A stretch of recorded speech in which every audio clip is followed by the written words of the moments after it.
आइए फ्रेंड्स, आज आप लोगों के लिए हमके दुल्हन बना लो ना तो दोसर लेके जाइए अंकुश भैया गाना पे। इसी गाना पे बिल्कुल जबरदस्त मैटर लिखे हैं जो कि सरस्वती पूजा का है। आशा करते हैं आप लोग को जरूर ही अच्छा लगेगा। तो ये गाना लेडीज और जेंट्स दोनों मिल करके गाएगा, ठीक है। तो जैसे अंकुश भैया का गाना है जहाँ पे लेडीज है जेंट्स है, वहीं पर हम भी वैसे ही रखे सेम, ठीक है, वैसे ही गाना है। तो आइए आप लोग को मुखड़ा सुनाते हैं जो कि कैसे गाना है। वीडियो को पूरा लास्ट तक देखिए ताकि समझ में आ जाएगा। तो गाना है पहले जेंट्स है तो लड़का बोल रहा है कहे जान काहे बाड़ुआ गराइल, तहार इशारा हमारा नइखे बुझाइल, नइखे बुझाइल। कहे जान काहे बाड़ुआ गराइल, तहार इशारा हमारा नइखे बुझाइल, नइखे बुझाइल। बात का बसाफ दोना बतलाई, बात का बसाफ दोना बतलाई। तब लड़की बोलेगी हमारा कोचिंग में मैया जी के मूर्ति रखाई, मैया करी है भलाई सबके विद्या भेटाई। सभे आई सभे आई सभे आई करे खातिर सरस्वती के पूजाई। हमारा कोचिंग में मैया जी के मूर्ति रखाई, मूर्ति रखाई। तो ये था मुखड़ा।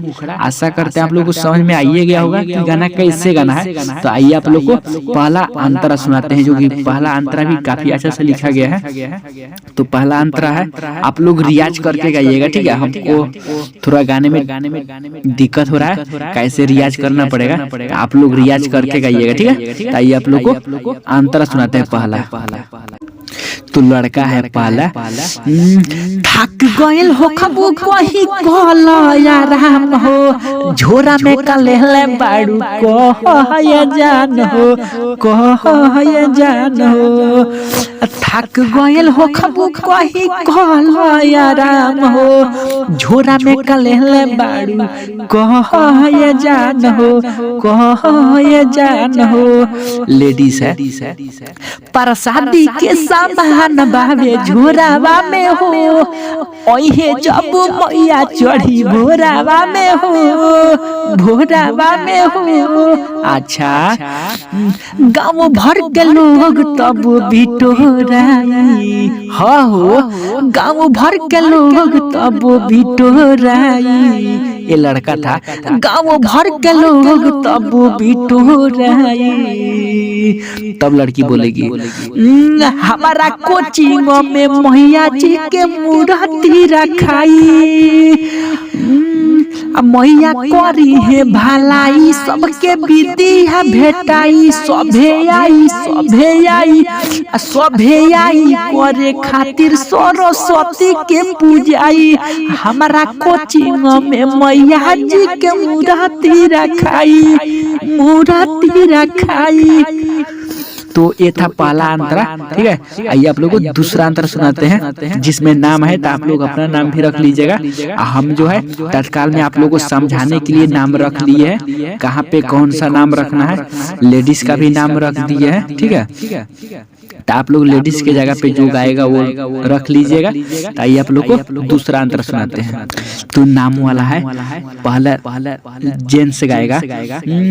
फूल तज पे दर्दी कहे ले लहाई चंदा, लड़को मान गया है, ठीक है, वो भी पूजा करेगा। फूल तज पे दर्दी कहे ले लहाई चंदा, हम हुआए मैया से मांगे रोजी रोटी और धंधा, रोजी रोटी और धंधा। तब लेडीज गाएगी होई बड़ा दानी नजर फेरती है हो, दे तो चंदा वही हो बुद्धि ढेरती है हो, ढेरती है हो। साचो गुड़िया रानी का खुशी मिल पाई, अरे हो साचो गुड़िया रानी का खुशी मिल पाई। हमारा कोचिंग में मैया जी के मूर्ति रखाई, मैया करी है भलाई सबके विद्या भेटाई, सभे आई करे खातिर सरस्वती के पूजाई। हमारा कोचिंग में मैया जी के मूर्ति रखाई। तो आशा करते हैं आप लोगों को गाना ये कैसे गाना है आप लोगों को समझ में आइए गया होगा। आप लोगों को बता दें ये जो जेंट्स लिखा हुआ है ये लड़का के लिए है, ये जो एल लिखा हुआ है ये लड़की के लिए है। तो ठीक है आप लोग रियाज करके गाइएगा, बहुत अच्छा सॉन्ग होगा। ठीक है, आज यदि वीडियो को लाइक नहीं किए होंगे तो लाइक कर दीजिएगा। ठीक है, फिर लेकर के आते हैं अगला वीडियो, तब तक लिए जय हिंद, फिर मिलते हैं अगला वीडियो में।